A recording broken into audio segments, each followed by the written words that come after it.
Okay, so this is joint work with Claude Marché and Andrei Paskevich. So what this is about? So ghost monitors are auxiliary programs that you work to help verification. And mostly, it assists verification by providing a nice control structure from this verification. So to see how it works, I'm going to go through an example with the verification of the algorithm of Schorr-Waite. So Schorr-Waite algorithm, this is an algorithm that this is an in-place marking algorithm that will mark all reachable nodes in a memory graph. So it works essentially like a depth-first search, except that instead of using recursion of an auxiliary stack, it will reverse pointer to represent the path to the origin node. So when it push a node implicitly on the stack, it will represent this stack by the 2 pointers and 2 pointer variables, and by reversing these pointers to the root. So when you interact to a descent, here on the left sibling, it will swing the pointer to move to the right sibling. Then here on this node, it will explore in the same way.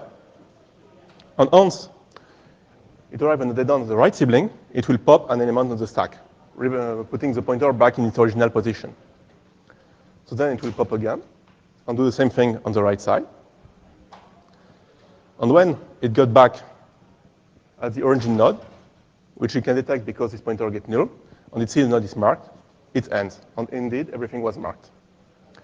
So in terms of code, Schorr-Waite algorithm look like a single loop, like this in C code, where the loop can perform three different possible sequences of instructions that correspond precisely to this operation of pushing a new element on this explicitly represented stack, swinging to the next sibling, or popping an element. So now, if we try to verify that this program is correct, that is, that there is no security problems like accessing null pointers, or and that it correctly marks every reachable node, and leave the memory globally unchanged, well, we can do this directly, but this is not that easy. If you look at a proof in your typical SMT-based verification tool, you will see that typically there is a huge annotation override. In a typical proof, you have something like 60 lines of invariance for that loop. And furthermore, if you're interested in the termination of the algorithm, it's not immediate to figure out a termination metric for that loop. However, most of these issues actually go away if you consider a control structure which is recursive. So if you formalize the control flow of Schorr-Waite in a recursive manner, by doing exactly the same operations, you now recognize the structure of a depth-first search, and the verification becomes very easy.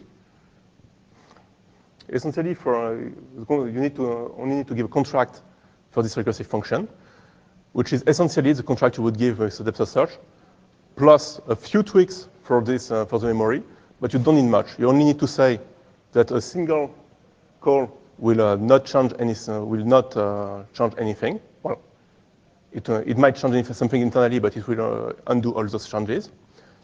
And that when you initiate one of these calls, the pointers for unmarked node are the same as in the beginning.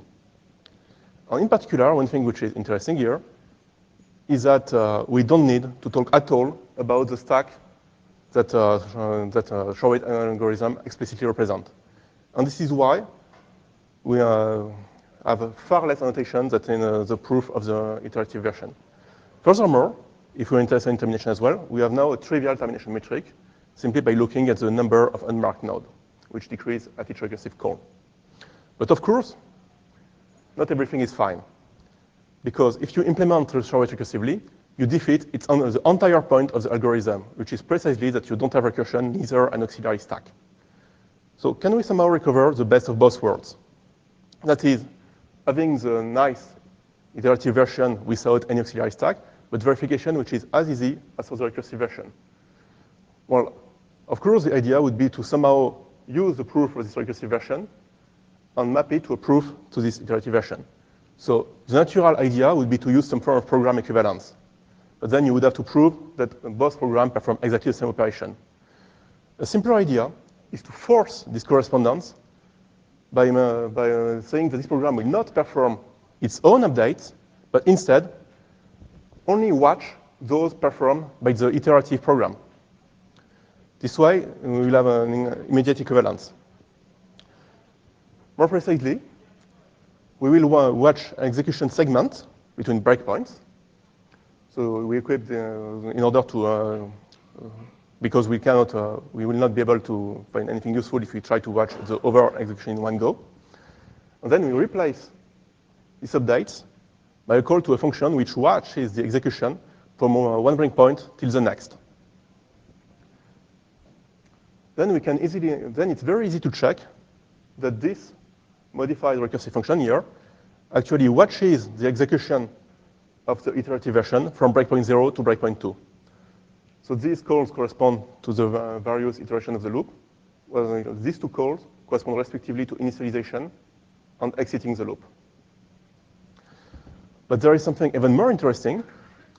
If we look at the proof that we add for the recursive version, it now becomes a proof that this recursive program watches an execution which has the correct behavior. And essentially, this is exactly a proof that this program is correct. So in essence, this is true because we have a transfer property between both worlds. If, on the right side, we have a monitor that only affects the program state by calling this function next and never try to affect any other way, and if we can prove that it executes the target of verification from the beginning to the very end, then any contract that you can prove from the monitor will immediately be true as well for the program that you're trying to verify. So you can really map proof for the monitor to map proof for the target program. And this is much simpler than trying to prove equivalence directly, of course. So now if we get back to the example, to do that in practice, we need a few more ingredients. So we need to be able to actually talk of the control location to check that the execution goes from the beginning to the end. So we keep track of an extra state variable, which is essentially the breakpoint number, but can also be seen as a program counter. And we also need to know what next is actually watching. So we need to have some contract for next. So actually, as long as you have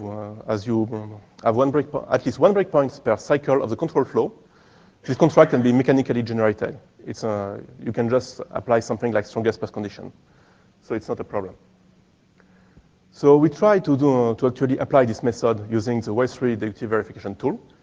And we found out that beyond the conceptual savings that we expected, there is also a very measurable saving in terms of a line of code in the verifier. So the more instantial column is the column on the right, where we do not count the boilerplate due to the encoding of a memory model in Y3. We see that between the two versions, we lose 1/3 of the side of the verification. And if we also consider that this contract for next is boilerplate, because you could automatically generate it, this is actually half of the verification that goes away, just like that. So in essence, this already simplifies the proof. But no. Oh, the number is there, sorry. Now, as you can see, we are only at half of the talk. Well, I'm not sure if you can quite see. It's 8 on 16. So there is actually a lot more that you can do with monitor. For example, what happens if we try to monitor not one program, but several programs at the same time? It's actually something that you can easily do. You just need to have one function next per program that you are monitoring. Then you still have a transfer property, but instead of yielding a single contract that is true for one of the programs, it gives a contract which is true for the product of execution, in particular, a relational property. So if you look at the precise nature of this relational property for a non-deterministic program, you would have properties that are true for all execution tuples. So you could have property like determinism or information flow, for example. But what we are even more interested in the scenario in which we allow the monitor to actually control part of this non-determinism. So in practice, this means that the monitor will be able to not only watch what some of the program does, but actually choose exactly what they will do in case there is non-determinism. So it will really drive the execution instead of just watching. It will become an active actor. So this can be done by adding arguments to next to represent this choice of non-determinism. And in fact, this corresponds to choosing an angelic interpretation instead of a demonic interpretation for the program. So instead of having this kind of properties are true for all execution, we get that for some of the execution, instead of having a for all quantifier, we have an exist quantifier, so that there exists some execution. And in particular, if we mix the two, if we have some program which are interpreted in a demonic manner and some program which are interpreted in an angelic manner, you get simulation properties. So in practice, such as if you try to do a simulation proof, it would essentially look like this. You would have a program with a demonic interpretation here, all on the left, and you would map each step of execution to the angelic program through the monitor. You call next to actually watch what this program does. You recover what it does by looking at this state, and then you mirror the step by calling the next function for the angelic program with this particular choice. So I will not have the time to actually show a full proof of equivalence in this talk, but on the paper, we actually show how to use this method to prove equivalence between two parsers of well-parenthesized words. Two parsers which have a very different control structure, one which is a loop with a counter, and the other which is a recursive function with a loop inside. So now, for this simulation properties can be recovered because you have some transfer property for this case as well. The transfer property looks like this. If you have two programs, one demonic and one interpreted in a demonic manner and one interpreted in an angelic manner, and if we prove a contract, so this is a OR logic triple here with precondition P and postcondition Q for the monitor, then we can pick any execution trace for the program that is interpreted in a demonic manner, any initial state for the angelic program which is related to the initial state of the demonic program by the precondition, and we can reconstruct an execution for the angelic program, whose endpoint is constrained by this postcondition, one related element inside the execution trace of the initial program. So this looks nice, but there is a few hiccups with this definition of the transfer property that are related to infinite behaviors. If this program somehow had an execution which was infinite, the only things that you could reconstruct according to this method would be a finite execution, which is definitely not what we want in most cases. So this is a natural concern that arises when you are trying to carry out such simulation proof. So for example, you could have a proof that two programs terminate under exactly the same condition. You will need to be able to talk about this infinite behavior, which you can't have this transfer property. Or you could want to try to prove final properties like that input and output sequence are the same for the two programs. So actually, there is a very simple way to deal with this in monitor. Let's just allow our monitor to monitor entire infinite execution, not just finite prefixes. So of course, this is absolutely impossible in practice. You will never run a computer bring anything in time. But since this monitor is something which is completely ghost, that we will only use for verification, it's perfectly fine to reason about such non-executable constructs. So in practice, we do this by treating non-termination as if it were an exception.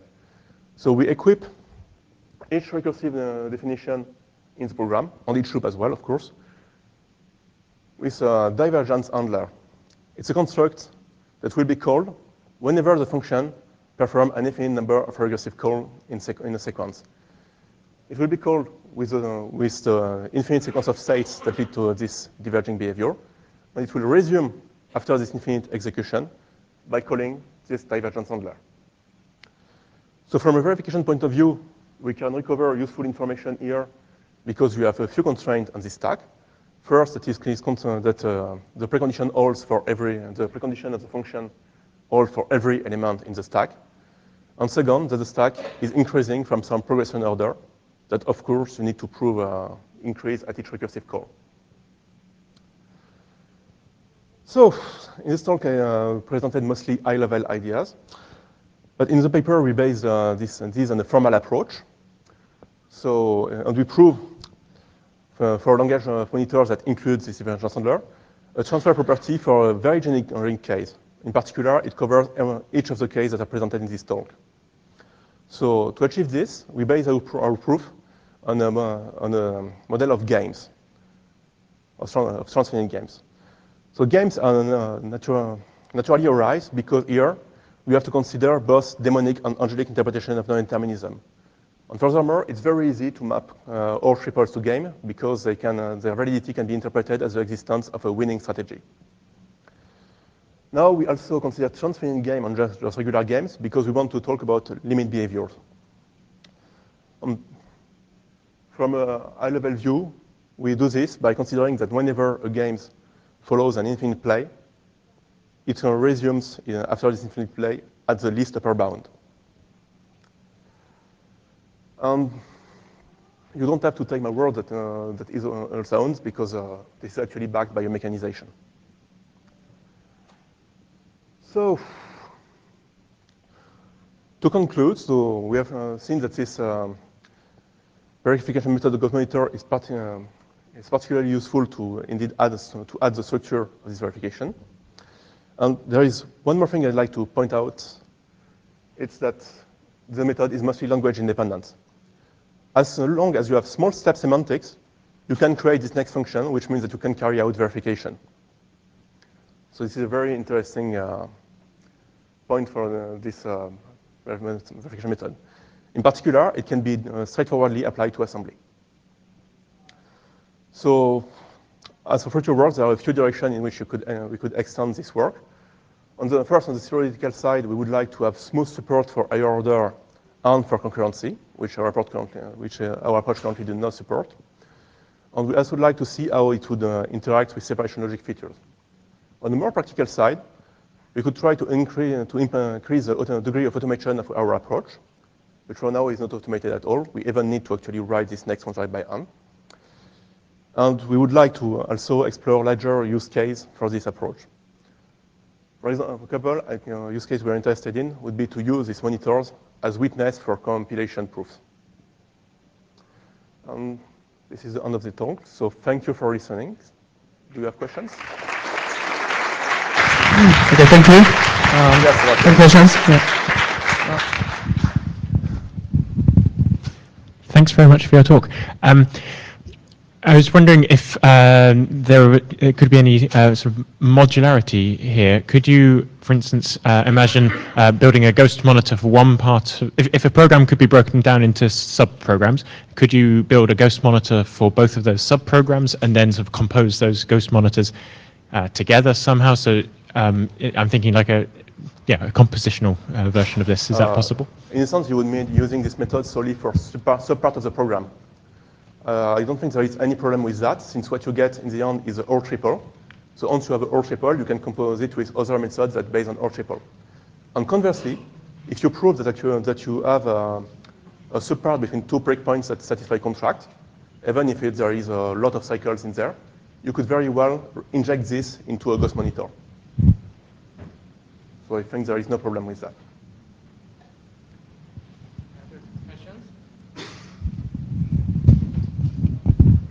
Other questions? Okay. Thanks for a very interesting talk. Have you considered having the program call the monitor instead of the other way around? Because I'm interested in that because in many proofs I've done, it's the program calling the ghost monitor.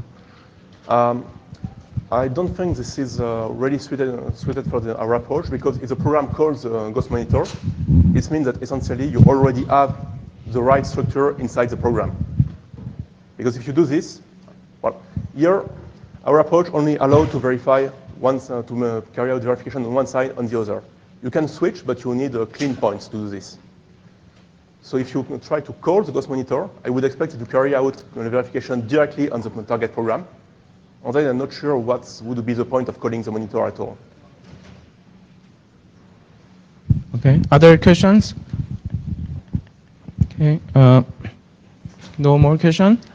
No? Okay. Then can I ask one question? So Is this technique can be used to prove normal program equivalence between normal programs and then turn it into this angelic and demonic forms and then prove it. So can I use this technique for proving not just a monitor and then program the general two programs between, like I just said, some compiler verification?